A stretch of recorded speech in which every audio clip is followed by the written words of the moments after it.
Hello, everybody. Welcome to the February Creator Livestream for the Humblewood 2 Patreon, and for where we're going to be talking about some art stuff and art direction. I'm Brian Walters, the art director here at Hit Point Press. So if anyone's not familiar with that, what that means is I find the artists and work with them to make the art that you see that goes in the final book. And that's a big collaboration between me and content and marketing. So there's a lot of hands that go into that, but my job is to make sure that that piece that we got from the artist fits what we're looking for to go into that final place in the book. Perfect. And I'm Ricardo Evangelho. I'm the CEO of Hit Point Press. I'm also a graphic designer by trade, and I help develop concepts of the projects that we're building, but also help bring it to that finish line as we get to the design part. So when it comes talking about art, design is hand in hand working with the art director, working with the artist to make sure that things fit, things look good, and we get a good cohesive book that people like to look at, but also read. And Rico also art directed the majority of Tales, Humblewood Tales, the book that you can kind of see floating around behind him, and worked a lot on the first Humblewood book that came out, well, like way back when for everybody that remembers. So yeah, so that's who we are, and we're here to discuss Humblewood art, right? And all the kind of stuff that goes in that. So luckily people submitted some questions. We have some questions that came up. Rico and I get asked a lot of questions about it, and so we'll talk about a little bit of that stuff, but we're going to keep the subject matter kind of to art, Humblewood art, and what that entails. And we have a lot of fun stuff to show off, so we're looking forward to that. I figured we'd start the conversation around the history of Humblewood and how that related to the art kind of stuff. Rico, you were pretty involved in the early part. Do you want to run us through what like the early days of Humblewood kind of began as? Yeah, so the early days of Humblewood started back when we were calling ourselves the Deck of Many, where we were making a lot of reference material for 5th edition. We had just been hot off the heels of doing, our regular reference card decks and our first batch of animated decks. And we realized that we couldn't keep doing SRD reference cards forever. There would be a finite end to that, and that we'd need to start creating our own content. So we wanted to get ahead of that before we hit that barrier. We were looking at the various artists that we had contracted before for some of our projects, and we noticed that amazing artist Leisha Hannigan had been starting to create these like adventurer and like magical woodland creatures just for fun and distributing that on Twitter and their social platforms. We thought it would be cool to make a series of reference cards and commission Leisha to do that initial batch of like character cards for us. That way people could bring Riffin or any of those other types of cool birdfolk and humblefolk into their games just with these reference cards. As you can tell, the project started small, but ended up ballooning in the sense that we really, really liked where the concepts and the development of those characters were going. We're like, oh, well, let's create a bit of a story and maybe a bit of an adventure. And that slowly is what became the entirety of the Humblewood project.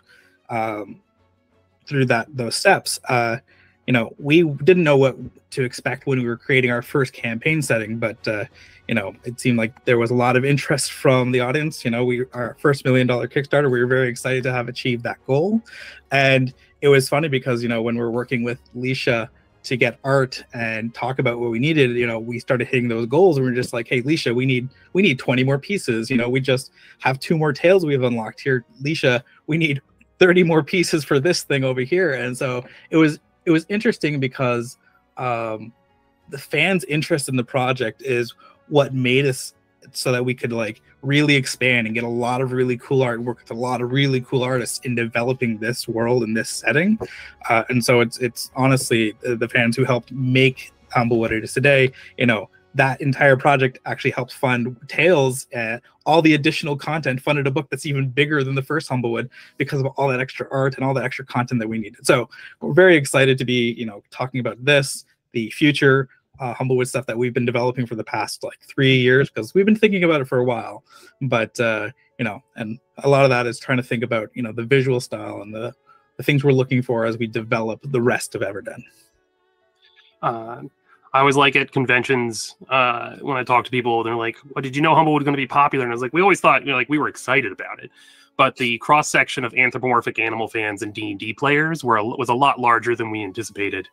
But unsurprisingly, like we all grew up with Redwall and Robin Hood, Disney, and Secret of Nim, so it's unsurprising, but it is really heartening to see how much people have kind of embraced Humblewood. You mentioned those pieces that Leisha did that she posted on like social media. If anyone's interested and they have their Humblewood book, if you go to the preface and the forward, you can actually see those that she did that we kind of sprinkled in the book. I think Rico's probably pulling it up in his book now. Yeah. But they are really cute. You can actually see the one that eventually became Riffin. So that was one of the original sketches.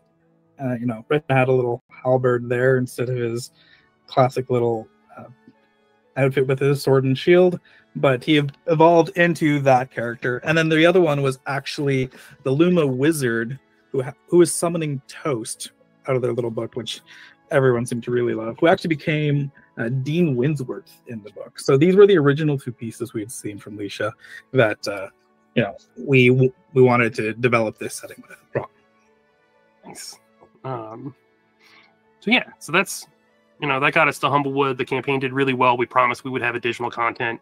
We made a whole bunch of adventures, and those are the ones that kind of appear in Humblewood Tales. And I always kind of think of Humblewood Tales as like Humblewood 1.5, or if you visit Alderheart, the main city tree in Humblewood, it's kind of like visiting New York for a day in the adventure. Humblewood Tales kind of takes you into living in the New York City of Humblewood. What was the art direction process like for that one? Like, was it different than Humblewood 1? Was there like a difference in how you were handling things? So there was a lot of crossover because like a lot of the content was developed in hand with when we were releasing the main book. So a lot of Humblewood Tales stuff was also art directed by Leisha Hannigan.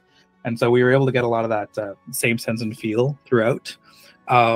What the divide was when we actually decided to make this a secondary book is when we started thinking about what are those extra pieces we wanted to add in for filler to kind of fill the gaps, smooth things over. A lot of those black and white illustrations by Lauren Henderson, which are great storytelling pieces. You may notice there's a ton of those in the original Humblewood. They actually kind of tell a story in terms of like, when we first were doing drafts of like what were we thinking the story might be. Tales kind of takes it and just says, okay, here's some additional characters for each of those. It kind of helps make the book more cohesive. Nice. I was brought in very late into Tales, so I helped out with probably like 5% of it. And then the additional Kickstarter stretch goal adventures, similar to what happened with Humblewood 1, we said we would do some more adventures. We released those. We have 3 more that have come out for Tales. And one to come out next month. Yeah. So we did Bramblewell, which is available on the website now. The A Pock at a Time, which was released to backers, but hasn't been released on the website yet, I don't believe. And then Panic of the Golden Gala, which will be released next month, which we're all really looking forward to. I loved working all of those. The art's beautiful. And then, so now we're getting into Humblewood 2, which is we promised it for Humblewood 1, right? That was one of the things we said, hey, we hit this, we'll definitely do Humblewood 2. And we've had a little bit of teasers for that along the way. So like Heart of Daco was kind of like a teaser. You got to see the map of West End, right? That's the whole continent. And then we introduced some spoilers for like the Caprin and the Sita and the Tilia, or those different Humblewood races that are going to be a part of Humblewood 2. Fun bit, there's more than what was in there. I think we've previewed or shown some previews of some other stuff, but the big one, the Allurin, which was actually hinted back all the way back in Humblewood 1, was then we showed the stats for 1 and Heart of Daco, and I think we did the stats preview for them last month for people that were part of the Patreon for the beta or the I guess alpha test that's coming out with the Patreon. So I'm really excited because this is my first time getting to like really be a part of a Humblewood project as far as art direction goes from the start of it. And it's been so right now, you know, we're still content's still coming up with what's going to be a part of the book, what it's all going to look like, and then that's when we'll really start fleshing out a lot of these art pieces. So as we get into questions and everyone's like, Humblewood 2, it's still very fluid, right? Like we've still got a lot of, we know some things for certain, and I don't want to spoil anything, but anything major anyway. And then I'm sure there'll be something like, I know when I talk about my favorite art piece, it'll be a little bit of a spoiler what's going to be in the book, but I don't think anybody will be surprised by it. So, so yeah, so we've got all that's been made. It's been a 7-year journey now. 2017 was the first year we started really tinkering with that, and 2019 is when we ran that Kickstarter. And so it's been 5 years almost to that last Kickstarter for Humblewood, for the first Humblewood Kickstarter. And so, you know, we've had enough time to really figure out where we want to take this next book. Did we want to get started on some questions? That's what I figured we would jump right into those. So we have one from Cole Simpson, who is, I want to say, first, I want to say how much I love the art style and direction of Humblewood. Thank you. We appreciate that. I'm curious if you have a method or process to make all the citizens of Humblewood find that a happy middle ground between being true to their animal counterparts, but also having human expressions and characteristics. I can speak to that from the art director side, at least from what I've worked with. A large portion of that is working with the artist, right? So we pick an artist because we like their style, and then we'll send them some reference, some previous Humblewood stuff, and what we're kind of looking for. And then that's where like it goes to sketch phase, and then from sketch phase to more developed, like thumbnail to develop sketch. And around developed sketch is usually what we can tell, is it kind of hitting the mark that we want it to? And we can be like, hey, can we make it a little bit more serious? Or can we make it a little bit more fun? There are certain pieces that kind of go one way or the other. Like it's a bad guy, we probably want it to be a little bit more serious. If it's a cover piece, same kind of thing. But there are some good pieces in like the Mapak in the stats portion, and in Humblewood Tales there's like this great piece of a bunch of Mapak around like a having fun blowing stuff up.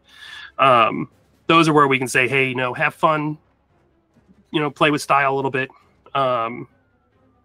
But I think a lot of that is very much informed by those first few pieces that Leisha did, right? Like, and then kind of developed for early ones. So like Riffin's a great example where it can be like, it's obviously a very cute little owl guy.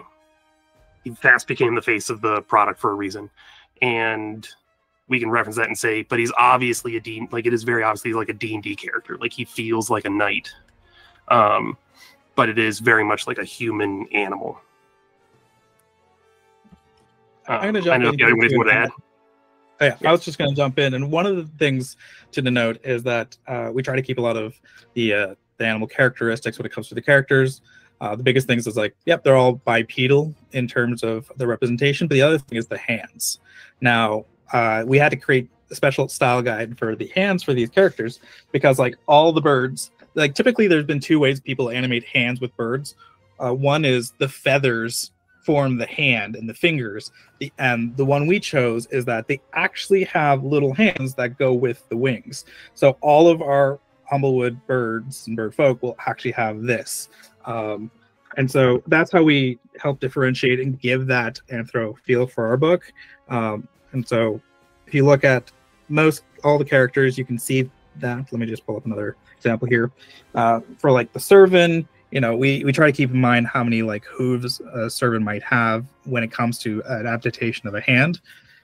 And then, you know, Then even like the Gerbine will actually have like a little hand that can hold swords. Same with the Mappa, because we want them to interact like humans do in this world that's been developed. One of my favorite little bits about that is the Humble Scratch, like the fact that their number system is different because they have a different number of fingers on their hands. So they, like, when we go one, like our hash marks are 1, 2, 3, 4, 5, because we have 5, whereas their hash mark is 1, 2, 3, 4. And it's one of my favorite little visual tie-ins that also ties into like the biology and the world building and how everything was informed together. That's one of my favorite things, to open up the book and show people, and they're just like, look, they have their own numbering and like how they write things, because they scratch everything, so it's all very straight lines, which I thought was great. But yeah, the human hands is very important. I think when we get to the Capron goats, they have like this really interesting, they have 4 fingers, and it's like a thumb, a main finger, a secondary finger, and then like their pinky is almost off to the side like a secondary thumb, because it was very informed by goat anatomy. So once we get to like, you'll be able to see that once we show you the concept art sheet that Christina Kraus did. But it's one of my favorite little things that they look into. So we very closely looked at the animal now, like you were saying, for like the cervin, like how many hooves would it have, and how their biology would inform if they become an anthropomorphic animal. I'll go for the next question here. Brian, what's your favorite piece of art from Humblewood 1, Tales? And is there any pieces of art in 2 that you can kind of talk about? So I mentioned it's a little bit of a... my favorite art piece from the original Humblewood is still... is the Amaranthine that Lauren Henderson did, especially Gesma. I was like, always pronounce the name wrong. But I remember seeing that piece for the first time and like falling in love with it. Yeah, just that crow with the fire and the sword. So good. Love that piece. If I had to pick another one from Humblewood 1 that was color, I still love the mountain lion. Because it's a lion who's made partially out of mountains, and I love that pun. By I think it's Rainville. Ilsgort. Ilsgort. Okay, I love that one. Just again, I just love the pun, and it's a beautiful piece. For Tales, that one's a tough one. I'm partially, I'm always a little bit biased because I loved, I actually got to art direct a few of these, and so I got to work with the artist that made those. What's his name? The hedgehog with the fiddle made out of twigs. I really had a lot of fun working with for the NPC. That one's by Elise Stewart. And then I just love all of the pieces that were done for the line art pieces that you mentioned from like Lauren Henderson. I always love those. And if there's a piece of art that I'm excited for Humblewood 2, it would be the Amaranthine. Like, I'm really excited I actually get to be involved in the making of these ones, so I'm super excited about those. And then again, if I had to pick a color piece, it would have to be the Capron full art piece that we had Christina Kraus do, just because it has a sousaphone, and I've never seen a sousaphone in D&D, which is part of the reason I pitched it when we were talking about I wanted to do a Capron bard, and I was like, what if we did like a big old sousaphone? And I'm sure somebody's done a sousaphone before, but I've never seen one in a role-playing game that was taken like seriously. Like, it's actually looks like a character that is actually adventuring with a sousaphone. But it's a beautiful piece. Do you have any favorites, Rico? Oh yeah, for sure. So Lake Hurwitz did Benna Saradin in the first book, and I actually really like this piece. It was interesting as this piece got developed because there was a different variant on this where they were actually a bat folk. We ended up sticking with deer, and as we were developing what we wanted to make the characters look like, and they're an excellent representation of the bandit leader. For Tales, I have 2 pieces I like a lot. We have Hernandez Souza's Tempa riding an Amphier. That's Now, cool. this one was interesting because like it was toyed with as being a potential for the cover, but we decided to go with the villains because those were the tails. So we wanted to represent each tail. So that represents all the different tails. There's 5 in there. No, that's 4 of them. Yeah, so it has 4 of those ones, and then it has details from like Tempa and the goat character. Jonal. Yeah, Jonal the Capron. And then aside from that, I really like Tiffany Turtle's Kren on the coast there. So just how it wraps around the tower is amazing. We had that piece animated for the video, and it was a phenomenal piece. As for 2, I think for me, like, I really like the stuff that we saw in Heart of Daco, like the start of that. And so for me, I think a big part is actually all the upcoming Fizzer art that we're going to be seeing, the stuff in the Expanse and that whatnot. It looks good. At least the concept stuff that I've seen looks phenomenal. So I want to see that come to fruition, because that's one of those story parts that we've had in there for probably the past couple of years, and now just seeing it, the artists develop that out has been pretty exciting. Yeah, that was one of those ones. Like, if I could say spoiler wise, some of the concept stuff we've done for the Fizzers is super fun. And I love, and I think as we do the Fizzer preview, I'm going to be really excited to see how people react to some of the visual stuff that happens with that. But yeah, the Fizzers are awesome. Okay, so the next question is from Laura. The concept art sheets for the Allurans and Sita are so cool. How did you work with the artist on those? Is the process for concept art different from other art? I did get to work a little bit on concept art, but I didn't get to work on the Allurans and Sita with Christina. Can you speak to those, Rico? Yeah, this was a couple of years ago. We were developing that out, and this would have been with Leisha. Christina Kraus developed how these looked and felt, and one of the biggest things is when we were developing the Allurans is that there's the moon and the sun Allurans, and we wanted them to be very different in terms of just like one is big cats and the other one is more house cat. And so you kind of notice that when it comes to the moon being the house cat versions, which you have Eliza from the first book being that teaser representation of that kind of character, and the Sita. That to remind me, which one is that again, Brian? That's the parrots / toucans. Yes. Because the Tangle Wilds is being very much like a jungle region. We wanted to have some representation of some tropical birds being jumped into there. And so they wanted to show off some really cool, colorful options in terms of just like how we could really showcase that kind of those kinds of player options. We just want to make sure that people can do whatever they want when it comes to showing off the garbs and the outfits and the things that those characters can wear. Christina Cross knocked out those concept sheets out of the park, and there's a lot more of that kind of stuff coming. Oh yeah. So yeah, like I said, I wasn't really as involved with the sheets, but I know that Christina was heavily involved and is very big on making sure that those animal details translate into the anthropomorphic versions. I remember like those concept sheets helped out a lot during the next concept push when we were working on some characters. You mentioned like the small cats, like that can include like ocelots or smaller cats versus the larger.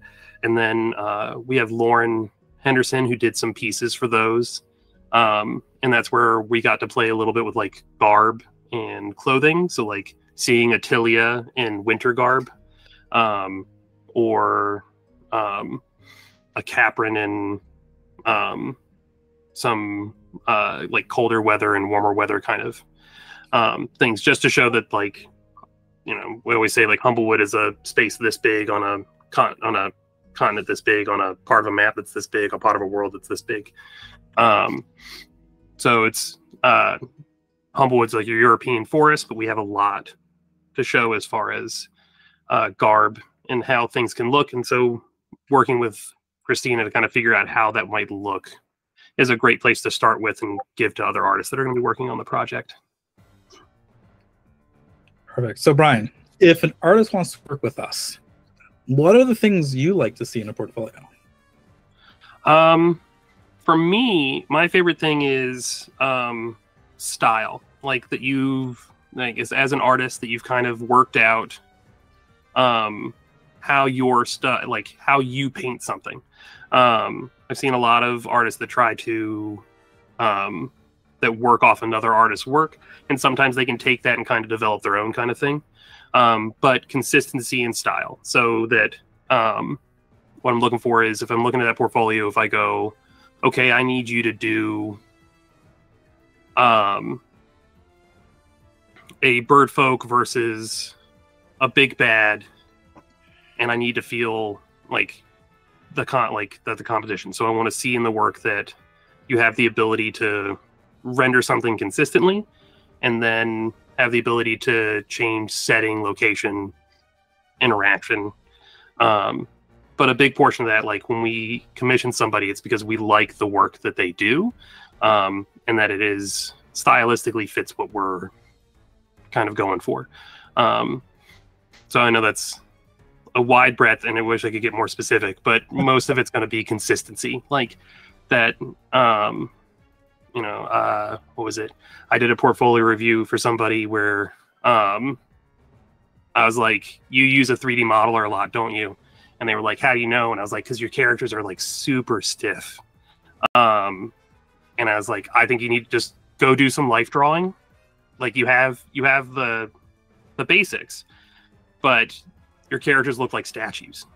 Because that's because you posed them in an app and then drew off of the pose. I think like some life drawing can really benefit you. And I'm hopeful that I get to see them again at the next round of portfolio reviews, or they reach out to me via email and say, hey, look, I worked on it. Like, I love those kind of moments. We had an artist that just recently did a cover piece for us that I did a portfolio review year over year. And because of the improvement they made year over year, I was able to commission them actually for a piece. So that's a big one. Yeah. Consistency, style. And then for us, again, for Humblewood, can you do animals? Like a lot of people come to me like, hey, I'd love to work on this. And they just show me pictures of people. And I was like, great, can you do an animal? And they're like, I don't have any pieces of animals in it. And I was like, do some animals and come back to me. And that's another big one. Know who you're pitching to. Know the work that they do.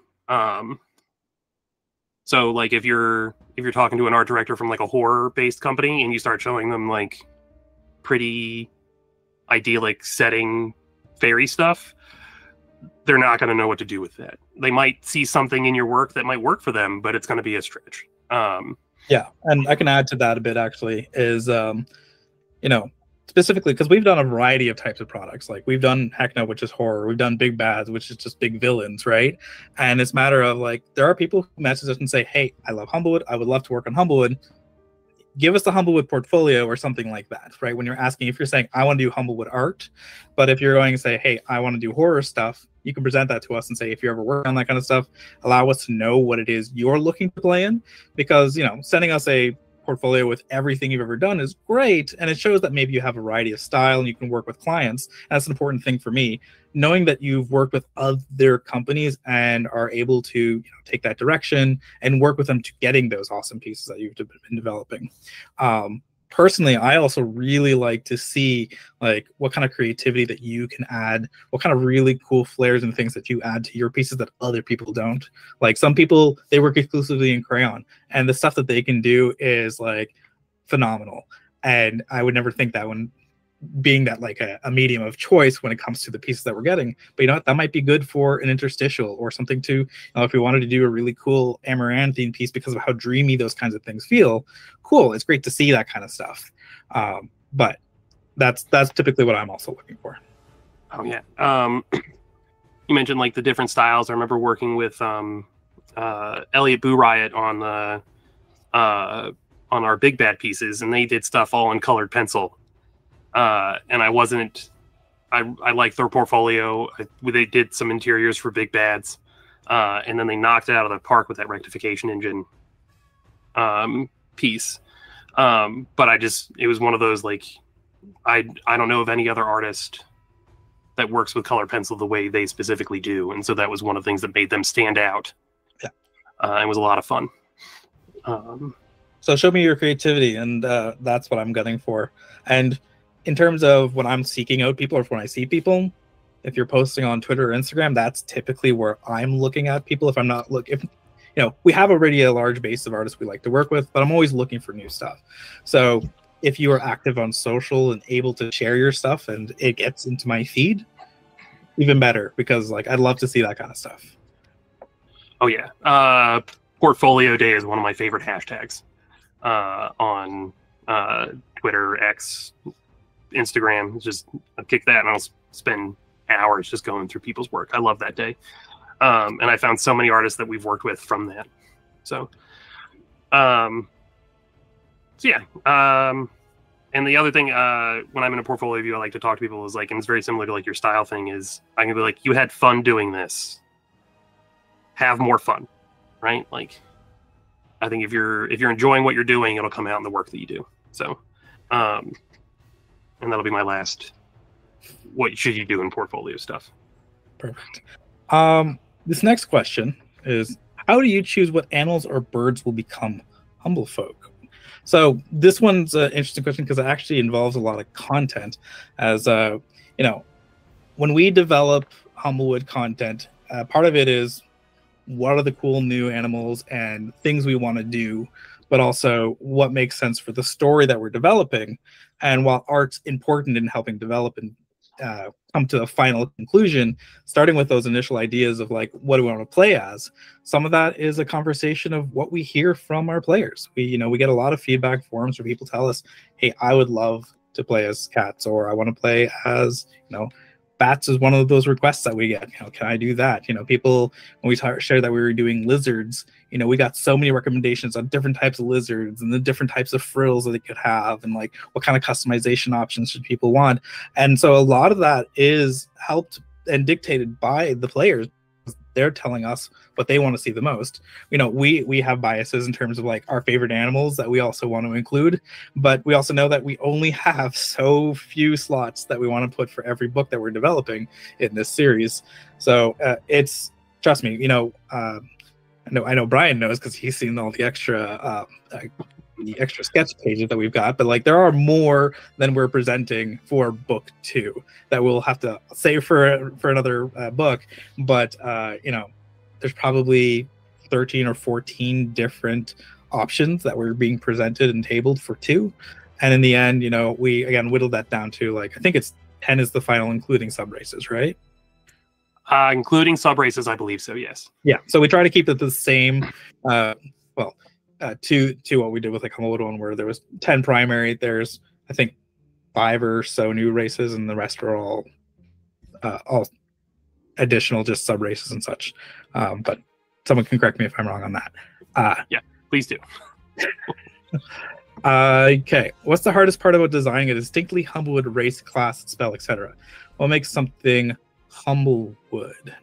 So we can speak more to how that looks and feels when it comes to looking as a Humblewood thing. When it comes to designing or the rules behind that, we'll have to ask the content team. They'll be more apt to talking about how they think about like how an animal works in real life and how that translates to how they would actually perform a duty or how that spell is kind of performed. But I think like a biggest thing is, when we started creating like the special like the spells, for example, we had the Tenders as an organization that was all about healing and mending the forest, as that was a big part of the ecological stuff for Humblewood 1. And so, one of those spells was like mending, being able to mend plants and trees, being able to shape trees and be able to like move them and help them do what they need to do to grow and bloom. And so we think about, what do people want to be doing when it comes to playing the game? Again, a lot of these opinions are voiced by you, the players, as things that you would think would be really cool. Or sometimes we see a random fact about some weird thing on Reddit where like a skunk that walks on its hands because it's trying to make itself look really big. And we're like, that's amazing. It's got to go in the book. And so it's a combination of like player feedback, really funny stuff we sometimes see online, or like just our research on those types of animals. Yeah, I love our Discord chats where it's just like weird, interesting animal facts sometimes, and then, or hey, there's this crazy picture of this bird. I think I saw one recently about a guy. They found somebody posted about like a poisonous bird, and some guys just like handling it, and it's like, why are you just like doing this with a bird who has poisonous feathers? But little things like that, yeah, that kind of inform things that we think are cool. I think you brought it up before the stream, and it's something I did want to bring up too. Like, we're all gamers. A lot of us have like backgrounds in art, and we like to make stuff that we want to look at. We joked before, like your background, like the stuff behind you is mostly art books. Behind me, it's mostly art books. We love art, and we wanted to get that into the books. So we designed and art directed and content made things that we think that we would want to look at and we would want to play with. And like you said, and a lot of that translates from the players, because we're players too. And but as far as making it like distinctly Humblewood, a lot of that is just informed by the decisions we made very early on and what those look like, and then kind of keeping true to that style and feeling, and moving ahead with that. Mm-hmm. Also, to jump back onto that, one of the points you mentioned there about the art in the book, kind of making it feel like an art book at the same time.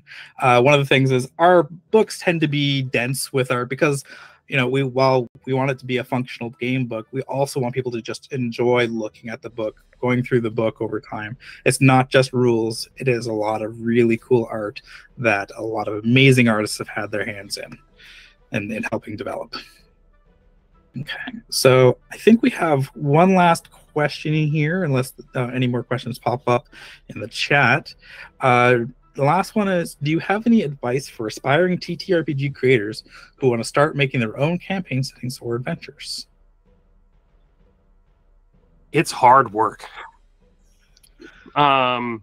It's a very involved process, especially depending on how big you go with it. But there have been a lot of people that have come up to me, and I know have come up to you, Rico, that have put a lot of time and effort into making a world and a setting and an adventure. Several ones that we started working with, like John Sideratus with Astro Mythos, and Ink Splattered Games with feeling bad, I forgot the name of it, but they just did the Neverling Kickstarter that they're working on now. But it takes a lot of work to make those, and I know from the art point, they're finding how you want it to look, and that if you wanted to get it published.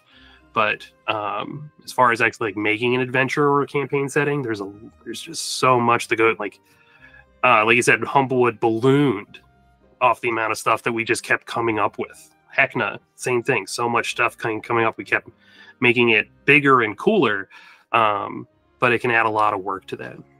Yeah. So these books take years to make. 2 to 3 years is the average that we've been seeing when it comes to making some of these books, because it's not just the art. It's the art, the development, the editing, the manufacturing, the marketing behind it. There's so many moving parts that make making a book pretty difficult. If you're starting to get into the space, start small. Start with a simple concept that could be a one-shot, or something that you can easily start to share what it is you're building, because the important part in all of this is not the writing, is not the art. While those could be both fantastic pieces that you and your team have developed, if you aren't able to talk about what you're building, if you aren't able to build your audience and show them what it is you're passionate about, you won't be able to get there. Now, So the biggest thing is learn how to sell your content. Learn how to showcase and have people engage, build your mailing lists, because those are the people, those are going to be the fans that you continuously talk to and have them enjoy your content. Yeah, it's not the funnest part. I know a lot of people will be like, I'd rather focus on building, and that's a thing we get often because we do publish and help other people bring their books to market. The biggest thing is like, well, I don't even know how to talk about this. And the thing is, you as the creator need to understand how to talk about your product. You know what's the coolest thing about the thing that you're building. How do you want to sell yourself and sell the concept of what you're developing? So it is a good exercise to try to figure out that language, who it is you are, and how you want to engage with your audience. Well, for sure. I know working at conventions, once we start like selling some third-party stuff, my favorite thing is if I can get the creator at the convention to be like, okay, tell me about it, because you're going to be the most passionate about it. But we need to get that passion to the customer, to the people. And so, yeah, knowing how to engage people is going to be huge. And like you said, if you're not good at a particular part of it, reach out and find somebody that is. Perfect. So that looks like the end of the questions that we've been given. Brian, do you have any last minute advice or sage wisdom you'd like to part on the viewers? I mean, I think somebody posted on the Patreon that they kind of there was a behind the scenes kind of like an art piece, how we went from start to finish. And they were like, oh, I didn't know it was that involved. And similar to what you said, like these books take years. And the art is a process. It's something we have to work on. It's something we build towards. So as you're appreciating it, you know, if you like a particular artist, follow them on social media. Share their stuff. I appreciate if you buy our book. That'd be great. But I'm a huge fan of artists. I do what I do because I love art and I love artists. So, you know, if like we try to tag every artist on the crease of the book to make sure that you know who did the piece. So if you have a particular one you like, follow the artist. So that would be my, you know, it was a process. They do a lot of hard work. They make me look good. That would be my big one for the average viewer. If you like the art, support the artist. Couldn't agree more. And to highlight that point that Brian mentioned, if you look at the bottom or near the start of the art, you can actually see right there and right there, it'll actually showcase who the artist was, because we really want people to know who that is. It's always interesting. Sometimes I get books and they have that there, and it's just like, this is great. I love this artist. Now I can go approach them and maybe hire them to do some stuff. If it comes to a book where I can't find that, I have to go kind of digging for information. And I think, you know, the artists do a lot of really great work here, and there's no reason not to, you know, like elevate and help showcase that stuff for them. Yeah, for sure. Speaking of like art and stuff we can show off, I think you brought something that we haven't talked or shown yet, didn't you? So people have seen That's true. this stuff. Like we have Humblewood for Want of a Nail. We had some issues because Gail Simone actually visited in Ottawa, so we made some issues. And the art's being done by Sarah Webb, and actually the final issue is being worked on right now. So we're very excited to be talking about this. I wanted to show off one of my favorite pieces actually from this. Sarah Webb has been doing some fantastic art in this comic. If you want, the first 4 issues are available for free to download on our website. And if you were part of the original Kickstarter, you'll be getting those extra issues. But we'll be talking more about this soon. So yeah, lots of fun Humblewood stuff. We're definitely calling this the year of Humblewood. Sure. So that closes out all of the questions. I think we're good to say goodbye unless anybody has anything they drop in really quickly. Oh, the no. Well, it was great getting to chat with everybody. Hopefully We learned some stuff. We laughed. We cried. We kissed 45 minutes goodbye. And we learned some stuff about art and then some of the stuff to look forward to. I know I'm really looking forward to seeing what everybody does with all of the playtest material. And hopefully everybody's excited about the art that's coming out. I know, again, I am, but I've been looking at some of it for a while. But I'm really excited to see how you, the fan, react. Perfect. Thank you, Brian. I know it's great chatting with you too. And I wish all of our fans the best in their Humblewood adventures.